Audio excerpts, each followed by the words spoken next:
छोटे छोटे राजे भी सिर उठाने लगते हैं। ऐसे ही कभी ये सोना हो गया था, वापिस माटी है, लेकिन हुआ था ये तप का, ये त्याग का प्रभाव।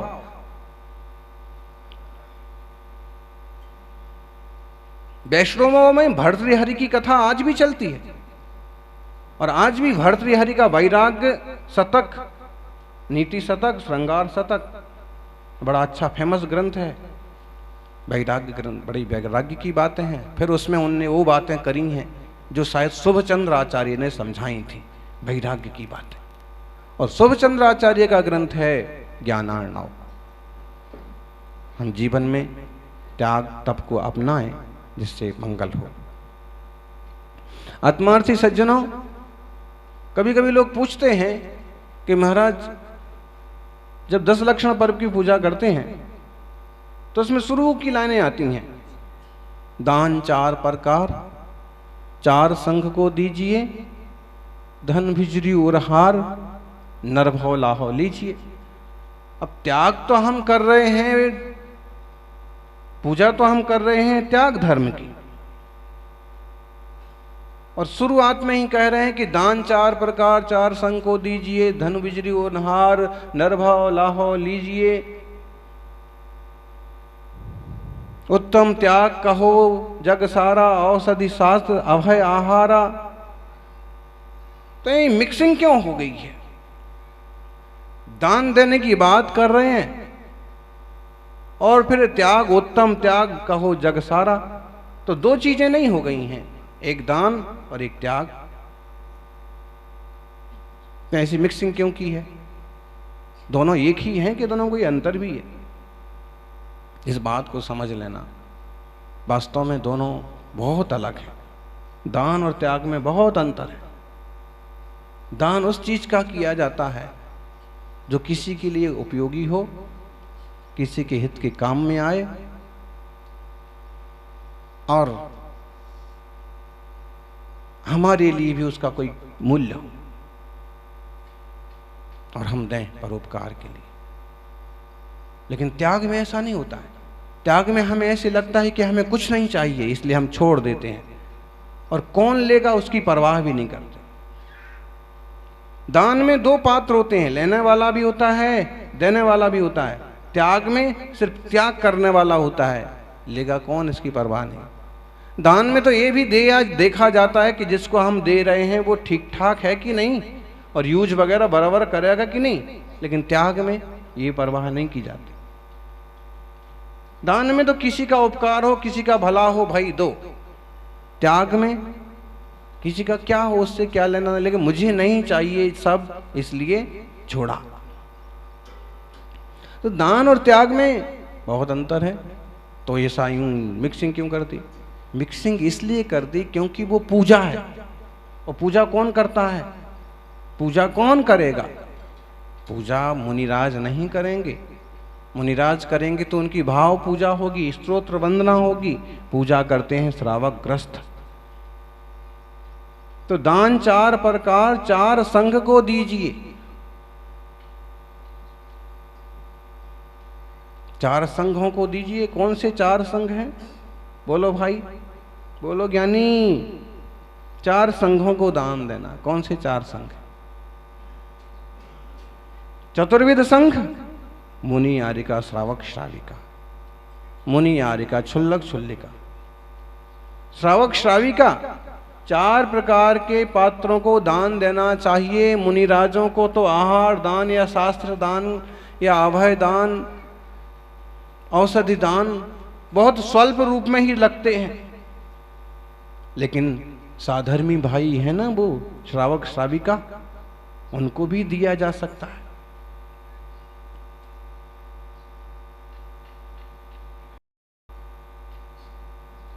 दान 4 प्रकार, 4 संघ को दीजिए। मुनि आरिका श्रावक श्राविका क्षुल्लक क्षुल्लिका, ये हो गया चतुर्विध संघ। गुरुदेव सन्मति सागर जी के अंतिम क्षणों का, अंतिम दिनों की बात है। आखिरी स्वाध्याय उन्होंने लिया और ऐसे पूछा 4 प्रकार का संघ कौन सा है, तो सब ने अपने अपने बताया। मुनि आर्यिका क्षुल्लक क्षुल्लिका भी ठीक है, मुनि आर्यिका श्रावक श्राविका ये भी ठीक है, क्योंकि क्षुल्लक क्षुल्लिका उत्कृष्ट श्रावक हैं। और दूसरी बात यह है कि चतुर्विध संघ में पूरा धर्मात्माओं का समूह भी तो गर्भित होना चाहिए ना, इसलिए श्रावक श्राविका। फिर तीसरा ऋषि मुनि यति अनगार, ये भी ठीक है। लेकिन मैं कहना चाहता हूं कि 4 प्रकार का निज संघ जो है वह है सम्यक दर्शन, ज्ञान, चारित्र और तप। ये हमारी आत्मा का अपना ही संघ है, इसलिए इस पर ध्यान देना चाहिए। तो अभी निज संघ है, इसमें तो हम क्या करेंगे, इसमें तो हम सब कुछ त्याग करके निज में ही लीन रहेंगे, तो इसको पाएंगे, इसका आनंद भोगेंगे। लेकिन अगर दान रूप त्याग की बात है तो फिर किसे देंगे, मुनि आर्यिका श्रावक श्राविका। अब वो धर्मात्मा जो व्रती हैं उन्हें तो इतना सा भी नहीं लगना है, और आप ज्यादा देना चाहते हो तो फिर क्या करेंगे, श्रावकों को देंगे, साधर्मियों को देंगे।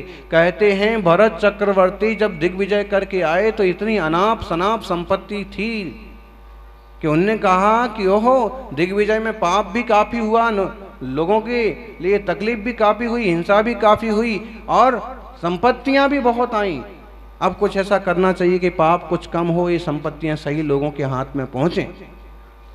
तो फिर उन्होंने रचना की थी, जो ब्रह्म को जानने वाले हैं वो ब्राह्मण। एक जगह छोटी छोटी घास लगवा दी और वहां से गुजर के आते तभी वो राजमहल में आ सकते थे। तो वहां से घासियों को कुचलते हुए जो आ गए उनको उनने कुछ नहीं दिया। तो मैं नहीं देंगे, तुम्हें तो समझ भी नहीं है कि एक इंद्रिय जीव है। लेकिन जो दूसरे रास्ते से आए, और फिर राजा ने पूछा कि दूसरे रास्ते से क्यों आए, तो उन्होंने कहा कि वहाँ घास थी, एक इंद्रिय जीव थे, उनको कुचल के नहीं आ सकते हैं, हम व्रती हैं, देशव्रती हैं।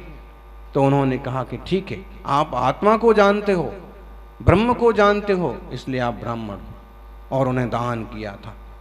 तब से ब्राह्मण वर्ग की स्थापना हुई।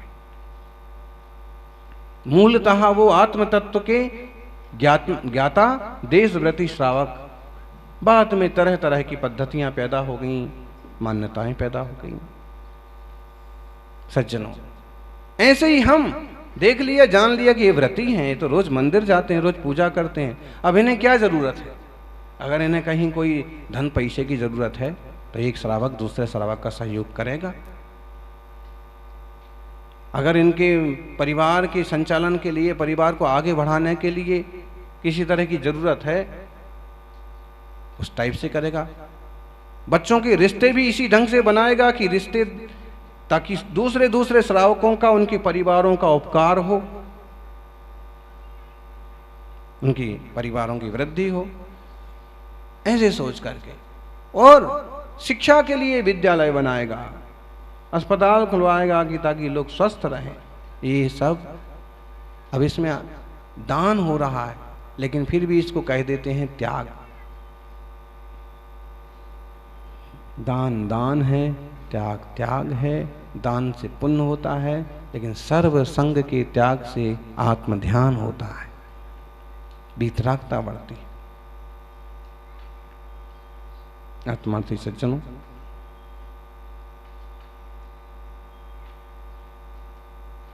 त्याग तो करना पड़ता है। गुरु जी ने उपदेश दिया शिष्यों को कि भाई त्याग किए बिना आत्मा का भला नहीं होता है। योग संयोग की बात कि एक दिन वो गुरु जी अपने एक चेले के साथ नदी के पार जाने के लिए गए। नदी के इस पार बैठे थे,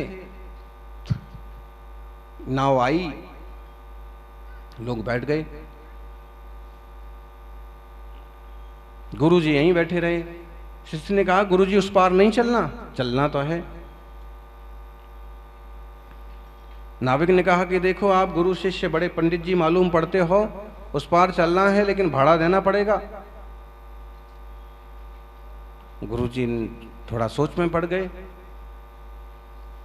शिष्य ने कहा चलो चलो गुरु जी, हमारे पास हैं रुपए। बैठ गए, उस पार पहुंच गए, भाड़ा दे दिया।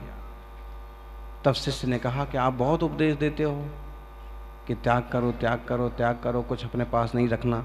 अगर मेरे पास रुपए ना होते तो आज क्या होता? तो गुरुजी ने कहा, बेटे रुपए का त्याग किया ना तूने, तभी तो नदी के पार आए। अगर तू रुपए अपनी गांठ में ही बांध के रखता, ना निकालता, जैसे रुपए थोड़े से रुपए देकर के नदी के पार आ गए, ऐसे ही सब कुछ त्याग करके भव के पार भी जा सकते। व्यवस्थाएं ऐसी गड़बड़ है। प्राइवेट स्कूल में पढ़ने वाले ना, छोटे से बच्चे की फीस कितनी? साल भर के 3 लाख रुपए, 5 लाख रुपए। बताइए, अभी केजी में 1, 2, 3 तीसरी चौथी क्लास में भी नहीं है और लाख रुपए भरो। 1 लाख, 10,000 20,000 में सारी पढ़ाई हो जाती थी। और अब ये हाल है कि एडमिशन नहीं होता। ये गलत हो रहा है, गड़बड़ हो रहा है। इसलिए शिक्षा संस्थानों के क्षेत्र में जैन समाज को उतरना चाहिए और ऐसा कुछ करना चाहिए कि समाज को एक आधार मिले, नई पीढ़ी पढ़े लिखे और आगे बढ़े।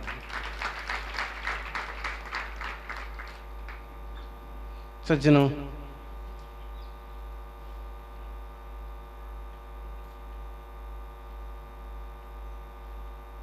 कुछ नहीं तो इसी का त्याग करवा देते हैं कि गुटखे का त्याग, रात्रि भोजन का त्याग, तंबाकू का त्याग।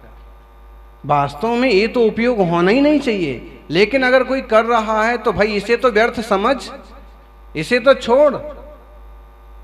इसलिए इसको भी त्याग बोलते हैं कि निरर्थक जान करके इसे छोड़े और स्वीकार न करे बाद में। गुटखे का दान नहीं होता है कि ठीक है महाराज आज से हमारा तंबाकू का दान, उसे त्याग ही बोला जाता है।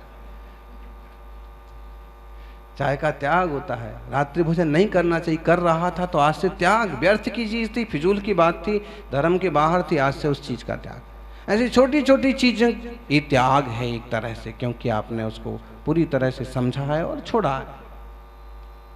वापस लेने की जरूरत नहीं है और उसे आपने किसी को दिया नहीं है, तो दान नहीं किया है कि लो भाई बीड़ी का दान करता हूं आज से, सिगरेट का दान, ये दान नहीं करते हैं। शराब, बीड़ी, सिगरेट, मांस, इस सब चीज़ों का त्याग किया जाता है विवेकियों के द्वारा। और ऐसे छोटे छोटे त्याग करने के बाद एक दिन वो आता है कि सब कुछ छोड़ करके भी हम आनंदमय जीवन जीने के लिए तत्पर रहते हैं।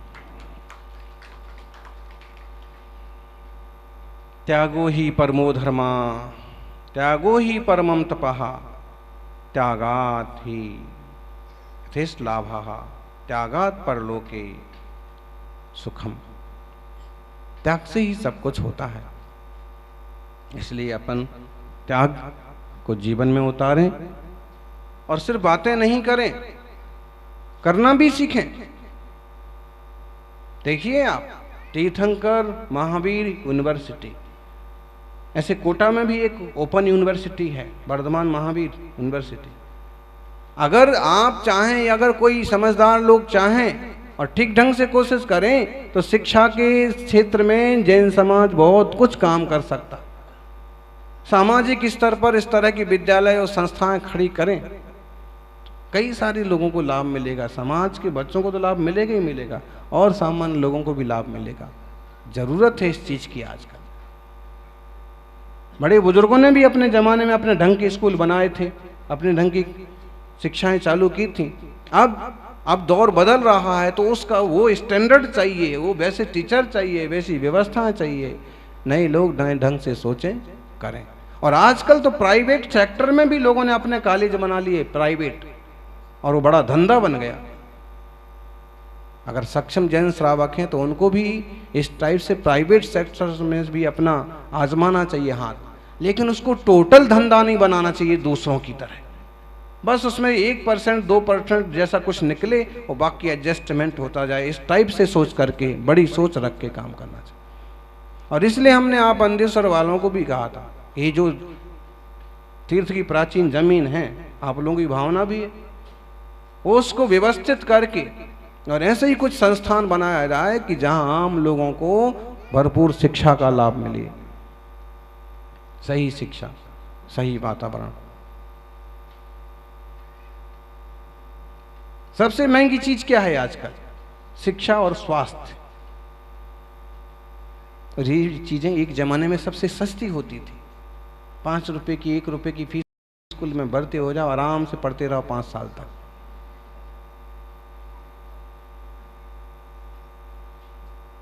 और ऐसे वैद्य, ऐसे डॉक्टर हुआ करते थे कि दवा के नाम पर पैसा नहीं लेते थे। फिर कभी 1 रुपए ले लिया, 2 रुपए ले लिए, बस।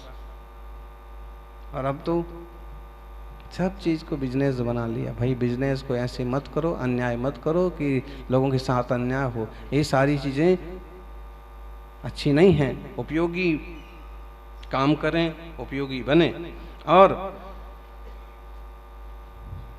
दान करना सीखें, देना सीखें। देने से कोई कम नहीं हो जाता है। इसे कहते ना, चिड़ी चोंच भर ले गई, नदी न घटियो नीर। चिड़िया चोंच भर ले गई, नदी न घटियो नीर। दान दिए धन ना घटे, कह गए श्री महावीर। श्रावकों को तो ऐसे कहना पड़ेगा ना कि भाई दान कर लो, वही आपका त्याग धर्म है। क्यों? उतना आपका लोभ छूटा, उतना मोह छूटा और किसी के काम में आया, किसी का जीवन संभल गया।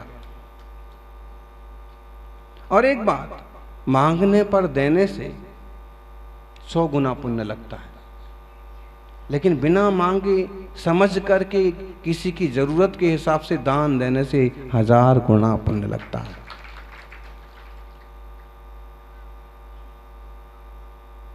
और नौकरी के बदले देने से कुछ पुण्य नहीं लगता है। काम करा लिया फिर दिया। ऐसे देना बड़ी अच्छी बात है।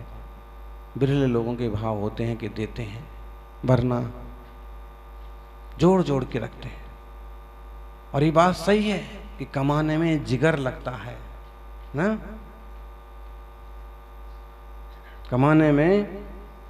कमाने में दिमाग लगता है, लेकिन कमा करके भी किसी को देने में जिगर लगता है।